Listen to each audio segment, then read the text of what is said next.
बिस्मिल्लाहिर्रहमानिर्रहीम। अस्सलाम वालेकुम। लग रहा है कि वक्त भारत के ख़िलाफ़ है और नरेंद्र मोदी एक बड़ा ब्लंडर करके अब वसवसों में घिर गया है। उसके लिए एक मखमसे की सूरत हाल है। अगर वो जंग करता है, हमला करता है पाकिस्तान पर, तब भी फंसता है, और अगर नहीं करता तब भी फंसता है।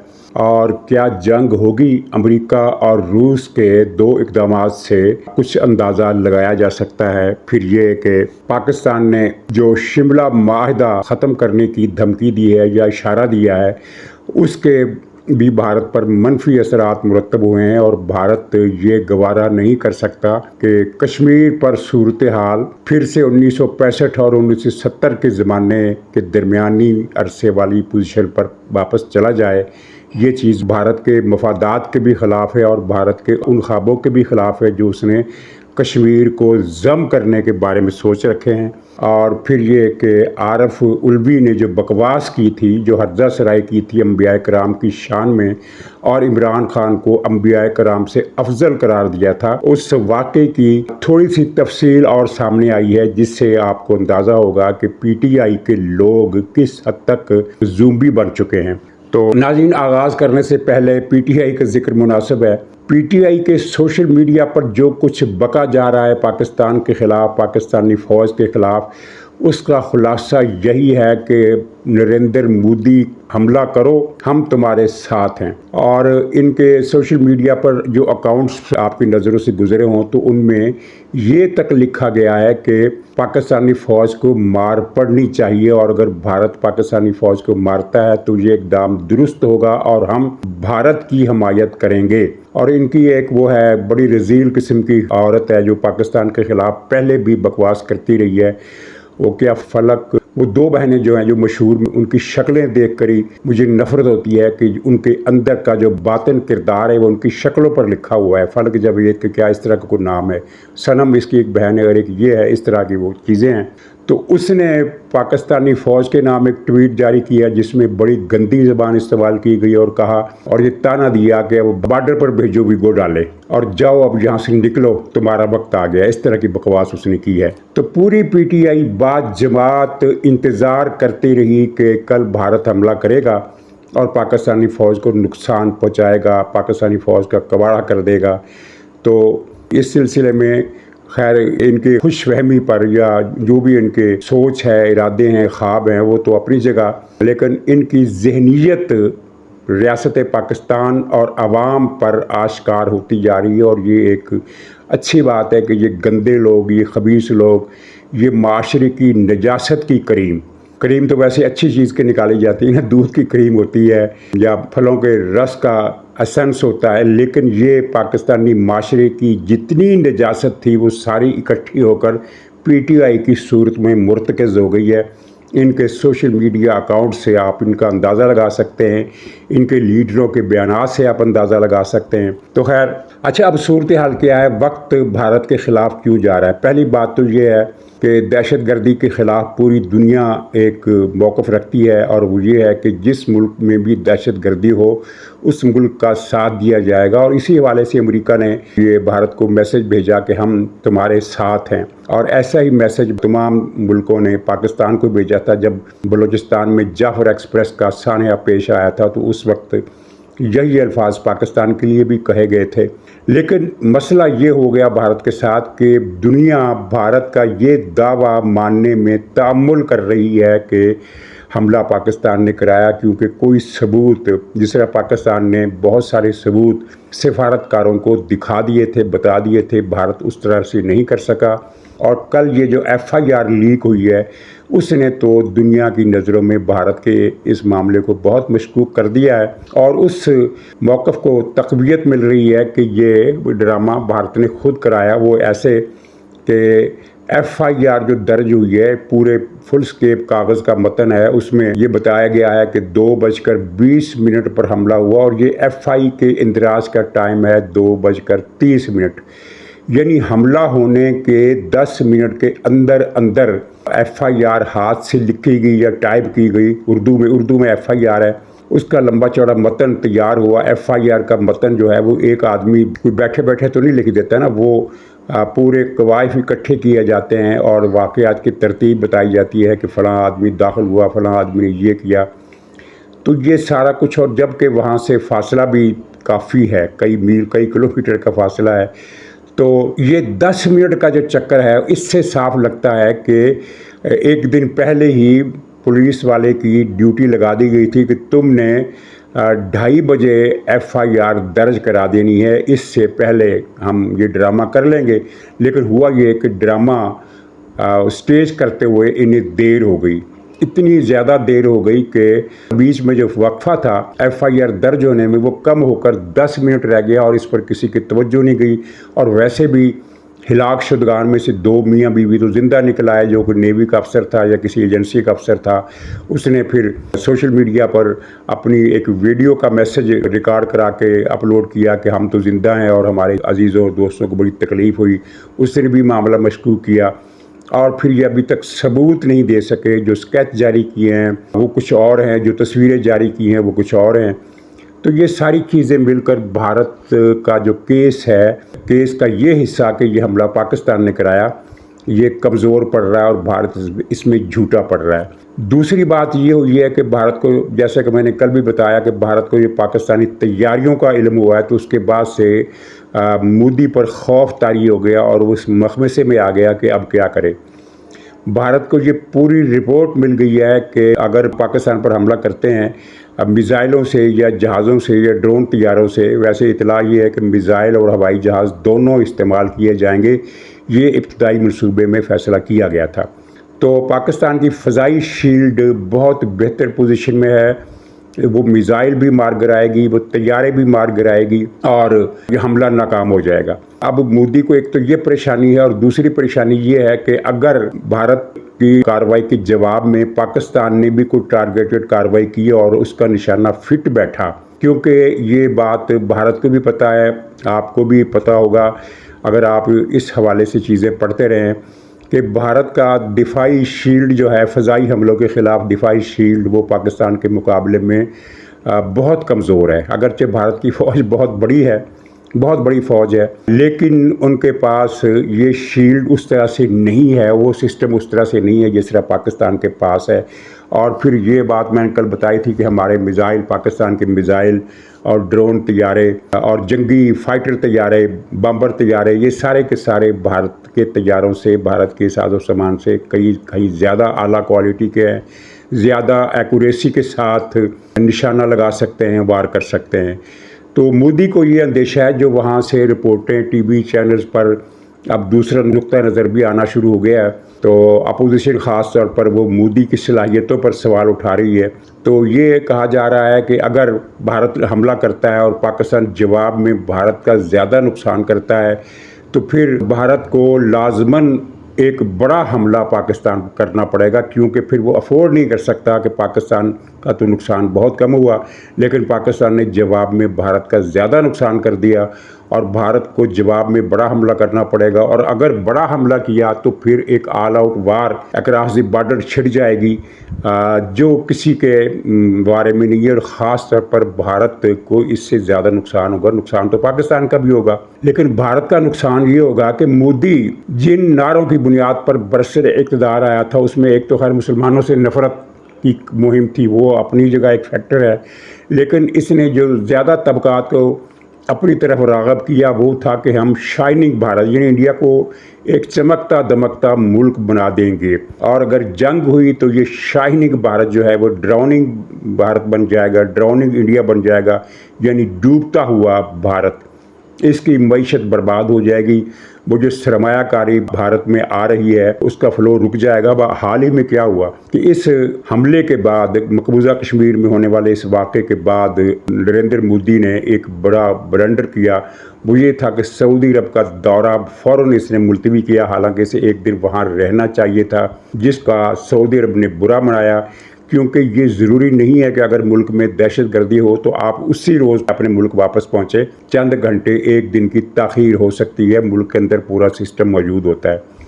लेकिन ये इसने सऊदी अरब का दौरा अधूरा छोड़ गया, जिसका सऊदी अरब ने बुरा माना।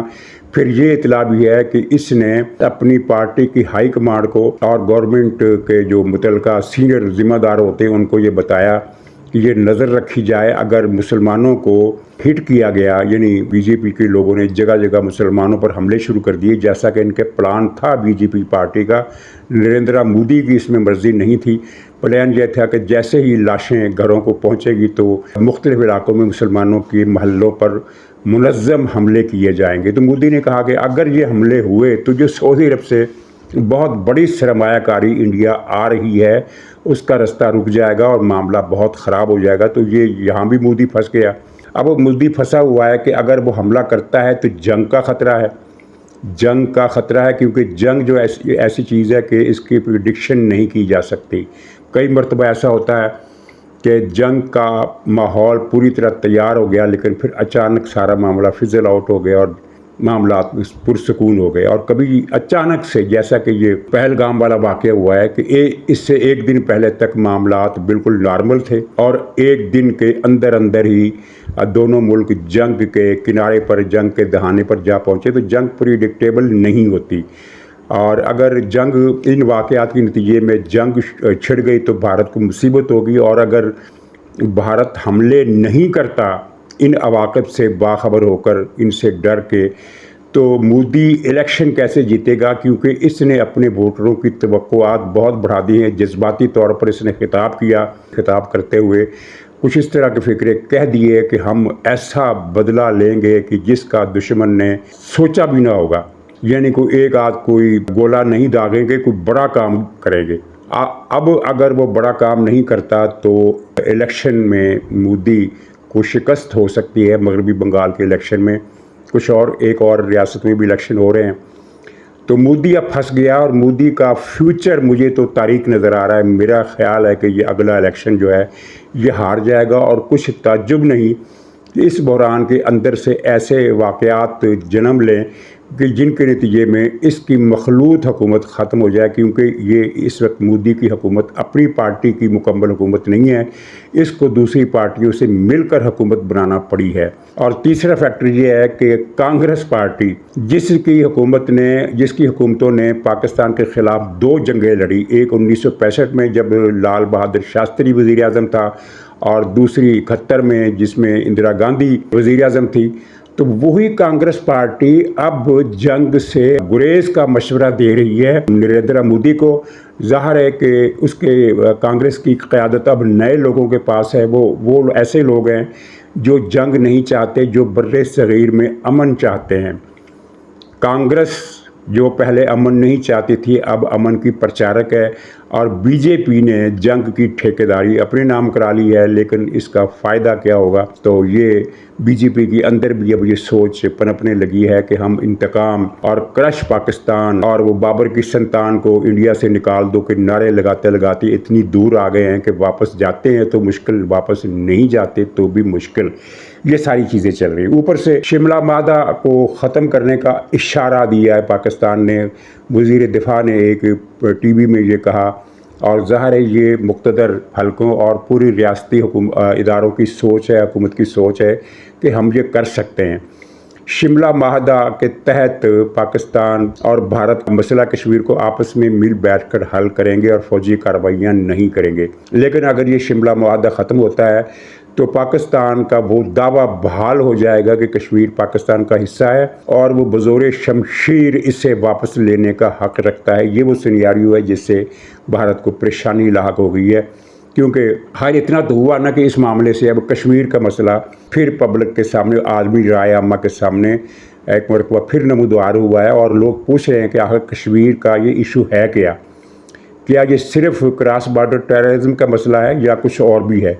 और बीजेपी के लोगों ने वहाँ कश्मीरी शहरियों के एक तबके को साथ मिलाकर पाकिस्तान के ख़िलाफ़ जुलूस निकलवाए हैं, लेकिन पाकिस्तान के हक़ में नारे लगाने वालों की तादाद ज़्यादा है। श्रीनगर में जगह जगह पाकिस्तान के झंडे पेंट कर दिए गए हैं रातों रात, और भारतीय हुकूमत और भारतीय इंटेलिजेंस एजेंसियाँ मौके पर तो किसी को पकड़ नहीं सकी, लेकिन अब छापे मारकर तकरीबन 2000 कश्मीरी उन्होंने गिरफ़्तार कर लिए हैं। ये सूरत हाल है। तो अच्छा, एक डेवलपमेंट ये हुई है कि इसराइल के जो टेक्नीशियन हैं, फ़ौजी और फ़ौजी एक्सपर्ट दूसरे मामलात के, वो हमारे यहाँ रिपोर्ट हुआ कि इसराइल की फ़ौज वहाँ पहुँच गई है। इसराइल की फ़ौज एज सच नहीं पहुँची, लेकिन जंगी मशवरे देने वाले और जंगी महारत रखने वाले जो टेक्नीशियन होते हैं, जो माहिरीन होते हैं, वो कश्मीर में मौजूद है। तो इंडिया की हुकूमत को एक थ्रेट मौसूल हुआ है कि इन इसराइली जो अफराद मौजूद हैं, इनकी सलामती ख़तरे में है। अब इसका क्या मतलब है, यानी क्या उन पर भी कोई हमला करा दिया जाएगा और फिर कहा जाएगा कि ये पाकिस्तान ने हमला किया। लेकिन अगर पाकिस्तान पर ये इल्ज़ाम लगेगा तो ये चीज़ भी तो सामने आएगी ना कि इसराइल के जंगी माहर मकबूजा कश्मीर में क्या कर रहे हैं। तो ये सारी चीज़ें जो हैं ये ओवरऑल इंडिया के ख़िलाफ़ जा रही हैं। अच्छा, अब PTI के लोग देखें, कल मुझे किसी ने बताया कि वो जो गद्दार इब्ने गद्दार इमरान रियाज़ है, वो कल अपने किसी प्रोग्राम में बड़ा जश्न मना रहा था कि इंडिया पाकिस्तान का पानी बंद करने वाला है, यहाँ सब्ज़ियाँ उगना बंद हो जाएंगी, यहाँ पता नहीं क्या हो जाएगा। मैंने नहीं सुना, मुझे किसी ने बताया कि पाकिस्तान की ज़राअत ख़त्म हो जाएगी, ये हो जाएगा। तो भाई देखो कि ये लोग जो हैं ये खबीस तो हैं ही, लेकिन जाहल भी हैं। इन्हें पता नहीं कि इंडिया पाकिस्तान का पानी रोकने की फ़िलहाल ताकत नहीं रखता। इसकी तफसील खैर अलग है कि वो क्यों नहीं रखता। तो लेकिन ये है कि पानी बंद होने का अभी कोई ख़तरा नहीं है, और पता नहीं जब ये ख़तरा आएगा तो उस वक्त और क्या क्या तब्दीलियाँ हो चुकी होंगी। लेकिन PTI वाले उम्मीद लगा कर बैठे हैं कि अब पाकिस्तान की ज़राअत ख़त्म, पाकिस्तान से पानी ख़त्म, वाह वाह क्या बात है, बदला हो गया, पूरा हो गया। और इसी दौरान इन्होंने ये तवक्को भी बांध ली कि अब इमरान ख़ान को रिहा कर दिया जाएगा। तो नाज़रीन, इमरान ख़ान की रिहाई का कोई सवाल कहीं से नहीं पैदा होता। इमरान ख़ान साहब जेल के अंदर हैं, वो जेल के अंदर ही रहेंगे। कब तक रहेंगे अल्लाह को पता है, लेकिन जो नज़र आ रहा है वो ये है कि वो जेल से बाहर नहीं आ रहे। तो PTI वाले इस बारे में तसल्ली रखें। नाज़रीन, आखिर में ये पॉइंट कि ये आरिफ उल्वी खबीस ने जो लंदन में बकवास की अम्बिया कराम के ख़िलाफ़ और वाज़ेह अल्फाज में इमरान ख़ान को अम्बिया कराम से, बहुत से अम्बिया कराम से उसके ये अल्फाज थे, अफजल करार दिया। उसने कहा कि अल्लाह ताला ने जो नेमत और इनाम और फ़ज़ल इमरान ख़ान को दिया है वो तो उसने बहुत से अम्बिया कराम को भी नहीं दिया। तो ये उसने बकवास की। तो मज़ीद वाक़े की तफसील मिली है, वो ये है कि जब उसने ये बकवास की तो एक PTI के एक ओहदेदार ने ऊंची आवाज़ में बेशक का नारा लगाया। यानी बदबख्त ने कलमा कुफ्र बका, और उसकी तायीद करने वाला एक और खबीस वहाँ मौजूद था, उसने कहा कि बेशक। लेकिन इसके साथ ही वहाँ एक आदमी ने एहतजाज किया और कहा कि अम्बिया से इमरान का मुकाबला मत करो। यानी कम से कम PTI के इस इज्तिमा में एक मुसलमान भी मौजूद था। जो बाकी लोग हैं, मैं फतवा नहीं दे रहा, लेकिन एक अम्बिया कराम की कोई तौहीन करे, अम्बिया कराम को गालियाँ दे, और एक जानी, शराबी, बदकार, करप्ट, घड़ियाँ चुराने वाले, हार चुराने वाले शख्स को अम्बिया कराम से अफजल करार दे और वहाँ लोग बैठकर खामोशी से और ख़ुशी से सुनते रहें, तो फिर वो कैसे मुसलमान हैं, आप ख़ुद फ़ैसला कर सकते हैं। तो बहरहाल एक मुसलमान कम से कम वहाँ मौजूद था जिसने उल्वी को टोका, इस खबीस आदमी को उसने टोका, और पाकिस्तान में इसका रद्द-ए-अमल शुरू हो गया है और लोग मुतालबा कर रहे हैं कि ये इसने किया इसका नोटिस लिया जाए। और एक मुफ्ती हनीफ कुरैशी साहब ने एक व्लॉग रिकॉर्ड कराया है, वो आप चाहें तो सुन सकते हैं। उन्होंने एहतजाज किया है और दूसरे उलमा की तरफ से गोया कि उन्होंने अपना फ़र्ज़ किफ़ाया अदा कर दिया है, लेकिन उलमा की बाकी तादाद जो है वो बदस्तूर खामोश है। यानी ये इनको हजूर अकरम के नामूस से ज़्यादा PTI का जो खौफ है वो ज़्यादा इनकी नज़र में मोतबर है कि अगर हमने इमरान ख़ान की, आरिफ उल्वी की मज़म्मत की तो PTI वाले हमें गालियाँ देंगे, सोशल मीडिया पर हमारा बुरा हाल कर देंगे, पता नहीं क्या। ये खौफ है उलमाए कराम को। इसलिए इमरान ख़ान हो या आरिफ उल्वी हो, हजूर की शान में जितनी चाहे गुस्ताखी कर ले, उलमा की अक्सरियत बखुशी इसे तस्लीम करती है कि ठीक है, कोई बात नहीं, क्या हुआ जो गाली दे दी, क्या हुआ जो बकवास कर दी। ये उलमा की हालत है। और नाज़रीन, अगर मैं एक बात कहूँ कि अज़ाबों का सिलसिला तो ख़त्म हो गया अम्बिया कराम के साथ, क्योंकि कुरान में लिखा हुआ है कि जब नबी की दावत ठुकराई जाती है तो अज़ाब आता है। تو انبیاء کے سلسلہ آنے کے بعد اس طرح اجتماعی عذابوں کا سلسلہ بھی ختم ہو گیا، جب کیونکہ نبوت کا سلسلہ ختم ہو گیا، حضور صلی اللہ علیہ وسلم آخری نبی تھے اور قیامت تک کے لیے اب وہی نبی ہیں، کسی اور نبی نہیں آنا، تو عذاب بھی اس طرح۔ لیکن اگر یہ نہ ہوتا تو عارف الوی نے جو بکواس کی ہے، تو پاکستان پر، پورے ملک پر عذاب اس بنیاد پر آتا کہ ایسے بدبخت، منحوس اور لعنتی انسان کو تم نے پاکستان کا صدر بنا دیا۔ ناظرین اجازت دیجیے، انشاءاللہ اگلے ولاگ میں ملاقات ہوگی، تب تک کے لیے خدا حافظ۔